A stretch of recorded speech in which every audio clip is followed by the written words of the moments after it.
quick run through of problem 1. It states that a block of mass m sits on a surface connected to a fixed wall by a single spring of relaxed length L naught, meaning this portion right here would be length L naught and stiffness K, so the spring constant of this piece right there is K. And the wall is located at negative L naught 0, 0. Initially, the surface is coated with non-stick substance, which of course means it's frictionless, but it states that in the problem as well. Initial position in the scenario is that x naught 0, 0, so that means from this equilibrium point, which they marked with x equaling 0, from there to the center of the mass is the stretch of x naught, and it's a positive constant, so you know it's not going to be negative at any point unless, well, we'll get to that later in a different part. But initially the block is at rest before being released, which is important because you know that's not a factor in force. So, looking at this diagram, which I redrew here, if you were to draw a free body diagram, you have the force of the normal coming from the center of the block, force of gravity down, so those two would cancel. So the only force acting on this box or this mass, or in the problem it said block right here, is the force of the spring.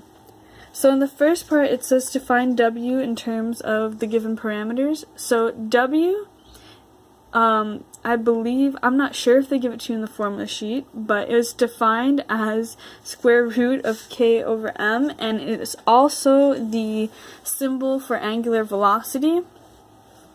So we know that frequency, or actually, that's incorrect. That should say angular frequency.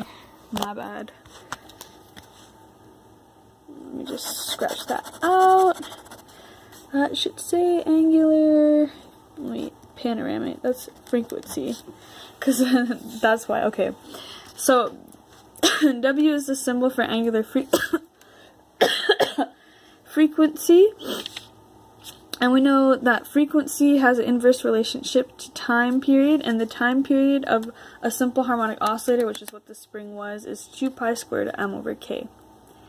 So what we also know is that 2 pi over t is equal to W based on this inverse relationship and this time period equation for a simple harmonic oscillator spring. So if you were to work this out of the 2 pi over t, so you do 2 pi, which I've done over here, over 2 pi square root of m over k.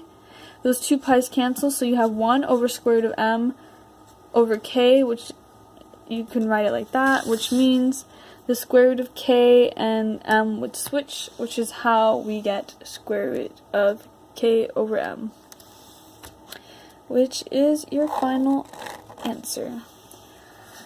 The next part asks you for the initial magnitude of the force on the block, which from our free body diagram we know the only force would be the force of spring. So force of spring is going to be equal to ksx of the stretch. So this point labeled x equals 0 is your equilibrium. You know that the initial position of the mass is at x naught, so from the equilibrium point to here, the stretch is x naught. Meaning, initial magnitude of force on block, since it starts here, it'll be moving back to the equilibrium point, which is how you would get negative x naught, and we know that the force of a spring is ks times the stretch. And the stretch is going to be the negative x naught because it's moving in that direction back and oscillating. So that's how you got the answer of F spring equals negative ks x naught.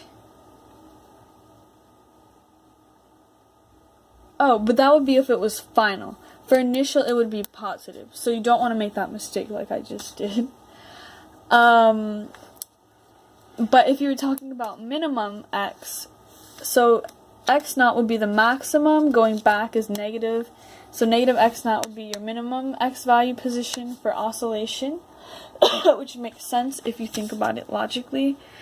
And then the magnitude of F net at the minimum. So we know magnitude, it can't be negative.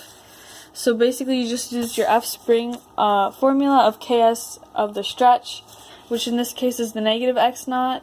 So it would be F spring equals negative ks x naught, which is what I was saying before, but for the wrong problem.